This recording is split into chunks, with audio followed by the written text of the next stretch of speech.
ஆகாஷ்வாணி புதுச்சேரி செய்திச் சுருக்கம் வாசிப்பவர் ஆதவன். மத்திய அரசு தாக்கல் செய்துள்ள பட்ஜெட்டிற்கு நாட்டின் பல்வேறு அரசியல் கட்சியின் தலைவர்கள் வரவேற்பையும் எதிர்ப்பையும் வெளியிட்டுள்ளனர்.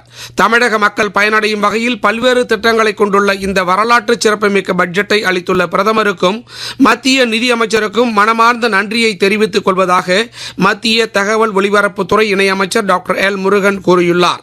தமிழ்நாடு மாநில பாஜக தலைவர் திரு நயினார் நாகேந்திரன் இந்திய அளவில் இந்த பட்ஜெட் அனைவரும் ஏற்கும் வகையில் உள்ளதாக தெரிவித்துள்ளார்.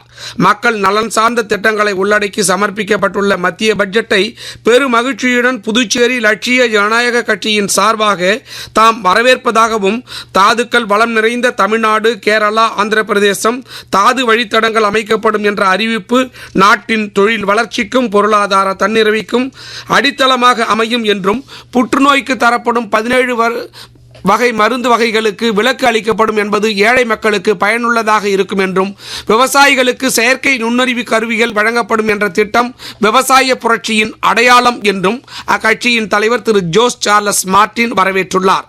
முன்னாள் மத்திய நிதியமைச்சர் ப. சிதம்பரம் பட்ஜெட் முழு தோல்வி அடைந்துள்ளதாக விமர்சித்துள்ளார். புதுச்சேரி முன்னாள் IFS அதிகாரி திரு சத்தியமூர்த்தி செங்கோல் நீதி மக்கள் முன்னேற்ற கழகம் என்ற புதிய அரசியல் கட்சியின் கொடி மற்றும் நிர்வாகிகளை அறிமுகம் செய்து வைத்தார்.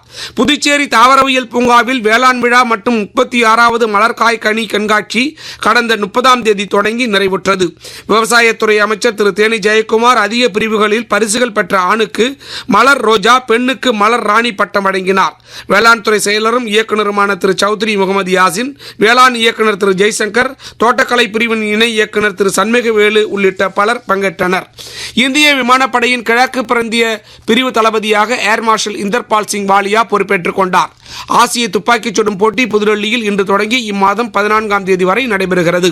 இப்போட்டியில் இந்தியா, பங்களாதேஷ் உள்ளிட்ட 17 நாடுகள் பங்கேற்கின்றன.